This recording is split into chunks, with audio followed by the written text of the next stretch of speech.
Thank you, Mr. President. The land we are on is called Eora. The first people here were the Gadigal. In 1909, this Parliament passed the Aborigines Protection Act, which gave legal force to the Aborigines Welfare Board and its wide-ranging control over the lives of Aboriginal people. In doing so, it introduced one of the deepest sources of our national shame by codifying the board's power to remove Aboriginal children from their families. I acknowledge the Gadigal today in this place, not as a mere hat tip or commonplace convention, but in solemn acknowledgement that the laws that gave the New South Wales Government power to steal the children of Aboriginal families, to take the babies from their mummies, were laws that were made in this very room, in this Parliament House, by our predecessors. The lives and resilience of the Gadigal should serve to inspire and humble us. They should stand as a profound warning. What we do here matters. Having said that, Mr. President, I'm aware of how disconnected ordinary people are from politics, from government. Their apathy and cynicism is a disaster to someone like me who believes politics is essential to building a better world. I do not submit to the idea that politics is immaterial or irrelevant. I do accept, however, that we have to do things differently. So much of that alienation of people from politics, we've brought it on ourselves. The funny language that we use here, going on about this place and the other place and honourable this and minister that, so much of the work of people in politics is circumscribed and aloof. I do not reject tradition, but I don't subscribe to it at the expense of engaging with the community. We should think through the traditions of this place, those that serve a purpose and those that are unnecessary and confusing. The digital revolution has profoundly changed how much information and interaction community members have with political leaders. That so few people seem particularly interested in interacting with us is deeply sobering. The answer isn't as simple as #legislative council or live tweeting debates. Turning apathy into enthusiasm, converting cynicism into hope, isn't going to be done with one speech, one motion or one act of parliament. We have to do a lot of things differently for a long time. This is the job of all of us. As much as I can, I'll do my bit. And I'll work with pretty much anyone who shares that enthusiasm and that hope. I'm not pretending we can get on all of the time, but we do need dedication, dogged determination to find common ground. It's going to take consistent engagement by determined people to show up, listen, be honest, talk with no bullshit or spin, make fewer promises and keep more of them. Mr. President, I want to define my service to the people of New South Wales by 3 principles: fragility, fearlessness and fraternity. When I speak of fragility, I don't mean weakness. I mean vulnerability and openness. Saul Alinsky said that the human spirit glows from that inner light of doubt about whether we are right. Those who believe with complete certainty they know the answer are dark inside and darken the outside world with cruelty and injustice. I reject dogma. I embrace doubt. More and more, when politicians make laws for people, we are asking them to show us their true selves at inquiries and committees with personal testimony, individual experience. If politicians can't be open to each other, we live closed, narrow lives. I don't want to live like that, and I don't want to legislate like that.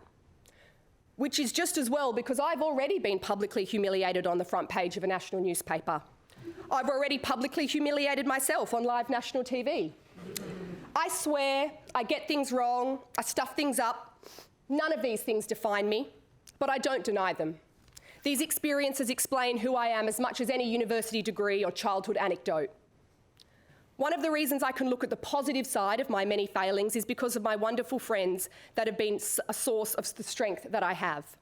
My treasured bestie, Jo Halen, and life coach, Garth Williams. Thank you for the lifetime of memories and so many more to come. My partner in fighting crime, George Simon, and his beautiful wife, Mary. George, you have seen me at my lowest, and you said to me, you have 15 minutes to pull it together, and you gave me a hug, and I did. The National Organisation of Labor Students crew, Tamsin Lloyd and Daniel Mookie, except you're in Student Unity, shame. Angus McFarland, Dan Doran, Azrin Pugh, Tim and Ben Chapman, Joy Kiriakou, Noel's Presidents Forever. Prue Carr, Katie Ford and Peter Bentley, Chris Gambian and Kate Lee, Amit Singh and Rowena O'Neill. Thanks for all the chats and the wines. Thank you to my husband, Sam Crosby. He's not here yet. Sydney Trains, let's fix them. Thank you to my husband, Sam Crosby. I know what hard work looks like because of you. We are such a wonderful team. You are such a wonderful father. Our beloved children, Charlotte and Oscar, are most precious to me. They are my corner pieces. The puzzle of life and love and loss is manageable because I have them. Thanks also to Sam's family, Michael and Bronwyn and Hugh and Ted and Nerida, without whom we would definitely be slovenly, unfed human bin fires. Thank you to my dad Martin and my brother Joe. I know what selflessness looks like because of you. You give so much of yourselves to others. I have sand and salt water in my veins from our endless summers in Bondi. Our family is smaller now, a tight unit, but unbreakable. To be fragile, to have doubt, to embrace uncertainty and still to be effective, you must be fearless. Hesitation can hold you back, but fearlessness allows you to proceed even when you are unsure. Fearlessness is not being foolhardy or pretending you're not scared. It means that you know something is scary, but you believe it's important enough to do it anyway. My mum taught me to be fearless, facing fear, not running from it. She faced down prime ministers and warlords. She reported from the front. Here they are, I thanked you already. Thank you.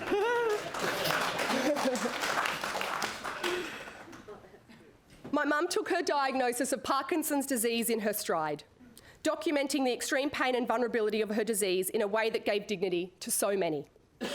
She died as she lived, refusing to submit, exploring the world, fearless in the face of failing limbs, debilitating panic attacks, and constant pain. I've carried my mum out of a public toilet because she was too paralysed by panic to move. I've crouched on all fours over a newborn baby, trying to breastfeed a mastitis out of an aching boob while on a teleconference. I've been the only voice in a room putting a contrary view. This doesn't make me special or better or worse than anyone in the Parliament or the community. I don't ask for sympathy because my mum died or I've struggled to balance working and being a parent, or I had to chart my own path as a young woman through the New South Wales Labor machine. I'm not looking for pity or judgment. I'm just seeking an honest connection. These things are part of who I am. I put them on the record because the thing I do fear is that in this Parliament, I'll lose touch with myself. You see it happen. Over time, good people become disconnected from the communities that have supported them. The rot of apathy sets in. Our rough edges and characters are rounded out by concession and convention. I call on all of those who have supported me to this Parliament to hold me to account. Central amongst those are the union movement. Thank you, Mel Gatfield and United Voice, my union. At United Voice, I worked with cleaners from migrant backgrounds who empty the bins and clean the toilets in places like this Parliament House. I worked with early childhood educators who love and cultivate our children, my children. I worked with home carers who wash and care for our elderly and disabled. These wonderful people, mainly women, are generally paid $18, $19, $20 an hour. We don't value the work of these people even closely commensurate to their actual importance to society, or even roughly equivalent to their dignity or self-worth. How do they win fair pay? How do they secure safe workplaces? Who stands up for them when they've been sacked because they're pregnant? Who believes them when a colleague bullies or harasses them? Unions do all these things. They do them and more every day. They are a source of individual comfort, collective power, and social good. They promote economic growth. Even the International Monetary Fund, hardly some organisation captured by left-wing groupthink, has recognised the direct correlation between union strength and economic growth. I thank Melissa Donnelly in the CPSU, Natalie Lang in the ASU, Rebecca Riley in the FSU, Steve Murphy in the AMWU, Graham Kelly and Shane Thompson from the miners, Patricia Fernandez from the meat workers, Rita Malia in the CFMEU. And in the spirit of fraternity, Dan and Misha from the AWU, Tony and the team at the TWU, Bob Namva and Mark Morey. You have supported me I'm enthusiastic about the opportunity to support you. Mr. President, fraternity is more than a great virtue. It's a great method. When you want to serve in the interests of the great mass of the people, then you know we are stronger together. It's as simple as that. If you're a stalwart from a right-wing Labor union who wants to see good, secure jobs in the future, give me your hand, brother. A left-wing feminist sister who wants to dismantle the patriarchy so women can get equal pay, sign me up. A Catholic from the suburbs concerned about loneliness, social isolation and the fracturing of our community connections, I'm right there with you. A mum from the North Shore who can't find or afford decent childcare, I hear you. A dad from the Shire, sick of sitting in traffic or on an overcrowded train, hear, hear, buddy. Farming communities who care about the climate emergency that is devastating our rivers and livelihoods. Regional parents who are angry and distressed that their gay son is being bullied at school and nothing is being done. How can we help? City workers who care about their kids owning their own home and healthy farmland to grow our food. How can we find a way? I'll work with pretty much anyone who has enthusiasm and hope.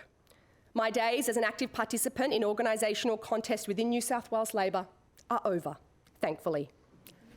But I'll always be a lefty. When you're in the left all the way, from your first failed student protest to your last dying day. I do thank my friends in New South Wales Labor Party office. I learnt so much there about who I am, about what I stand for, about how to conduct myself. I want to particularly thank Dom Offner and his lovely partner Phoebe. Dom kept me mostly sane in the madhouse, or maybe we were the mad ones. And Mark Boyd, as well as Georgia Criz, Zach Solomon, and the delightful and loyal Oliver Plunkett. I also have to thank Tim Gartrell, who is honestly probably my most favourite person in New South Wales Labor, and that of course is saying something because my husband is also in New South Wales Labor. But Tim, you are generous, classy and kind-hearted, and I wish you and Anthony all the best taking on the Tories in Canberra.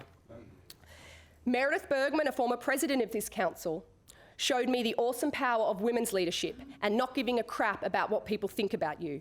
She took a chance on an overly enthusiastic law student and set me on my way. Verity Firth, Carmel Tebbett, Tanya Plibersek, Jenny McAllister and Linda Burney have steered me. Not all labels sit comfortably upon me. Feminist is one I proudly embrace. I'm a feminist because if I've worked as hard, been as smart, contributed as much as any bloke, the fact that I'm a woman should not hold me back. In Labor, we're getting there. Young women in New South Wales Labor know that if you're good enough, you will get a go. They see it in so many inspiring sisters Labor puts forward. In society, not so much. Our society is still patriarchal. Men continue to enjoy advantage and preferment, not because they are better, or even necessarily any good at all, but because they are men. What a load of rubbish. Patriarchy, it's time to get in the bin. Labor titans like Bruce Childs, John Faulkner, Anthony Albanese, Damien O'Connor, Luke Foley, and especially my colleague John Graham, taught me about resilience, fortitude, and the power of being principled. Thanks also to Chris Bowen and John Watkins, whose wisdom has been and remained invaluable. Mr. President, I've spoken of fearlessness and fraternity, of generating enthusiasm and building hope. Doing this requires us to break the cycle of apathy, low expectations, and disappointment. I want to step up when others are stepping back. I want to offer support for people and issues, even when what they are asking for is difficult, or big, or out of fashion. I want to help the real quiet Australians, the people no one is interested in talking to, living lives no one is interested in talking about. I want to be a voice for prisoners, for drug users, for the unemployed, for the long-term homeless, for the poor, the desperately poor. It seems it's become politically acceptable to talk about people who have lots of things and fear losing some of them, but not about people who have nothing to lose. Talking about a more equal society is not mistaken or foolish. I don't want rich people to be poor. I don't want some grey levelling of everyone. I'm not interested in pretending that you can just pull a few policy levers and make everyone's material circumstances identical. But I'm also not particularly worried this is about to happen. I also don't want poor people to be poor, to live in poverty. And in the real, actual world, this is where we have work to do. When the state has so much money, $250 billion, they say over and over again, I'm reminded that Yes, we are so well off. Yet despite this, so many live difficult, desperate lives. This is not something I would be boasting about. A more equal society is a better society, a safer society, a happier society, a healthier society. A more equal society is the core of Labor's mission. It is the core of my mission. I will not give up on this aspiration. I have other aspirations for a better world. Climate change is an emergency that demands our immediate attention. Its impact will be catastrophic. So much of the effective action on global action on climate change has been initiated at the state or local level. Why can't New South Wales be a global leader in taking action on climate change? The global leader again. I say again because, of course, we were the first jurisdiction in the world to enact an emissions trading scheme. We should set a renewable energy target in this state. The government should fund and build renewable energy infrastructure. These things should happen urgently. Also remember that it was this parliament that first trialled a medically supervised injecting centre. We should be world leaders in this area again. Marijuana should be legal. You cannot believe alcohol and cigarettes should be legal and not marijuana. There is no evidence to suggest it is more dangerous or addictive than these other substances. So unless the government's next step in its wowser war on fun, following its highly successful assault on Sydney's nightlife and international reputation, is the criminalisation of cigarettes and alcohol, then we should listen to the evidence that is overwhelming and legalise marijuana in New South Wales. We should also trial pill testing. Young people are dying. If we can help prevent these deaths, we should listen to the experts and the evidence and establish a medically supervised trial at pill testing for the 2019-2020 summer festival season. Abortion should be legal. Women, their families and their doctors are making the difficult decision to terminate a pregnancy every day. Criminalising abortion does not stop abortion. It just makes them less safe and stigmatises women and their bodies. It has to change. Mr. President, through you, I want to address my Labor mates, my colleagues sitting here in the council, my friends watching in the gallery, my comrades organising in the workplace tonight, everyone who supported me, everyone who got me here. The uncertainty New South Wales Labor people face in 2019 is scary because we feel like we don't have a stable and settled understanding of what has gone wrong. We need to embrace this groundlessness. We need to see the incredible beauty and opportunity in moments of political chaos. We do win elections, and when we do, we move the place forward faster than our opponents can drag it back when they get in. That's why this country is worth loving and living in. That's what we do. I don't know what the future holds. I'm a deeply rational person. I don't believe anyone or anything knows what the future holds. Will Labor win again? Will our ideas win again? When will this happen? How do we make this happen? How do we make this happen soon? I won't stand here and pretend to know everything that has gone wrong and articulate a detailed roadmap to a better place. There is no clever plan, no crafty trick, no strategic masterstroke. Even if I could, I'm not sure I'd lay out such a master plan. I'm a bit over believing in heroes and messiahs. I'm sick of people who think they know everything and waste our time by telling it to us at great length and with great importance, only for it to be wrong again. The only chance we've got, the best hope we have, is each other, our team, our tribe, our best collective selves. Not in an insular or exclusive way.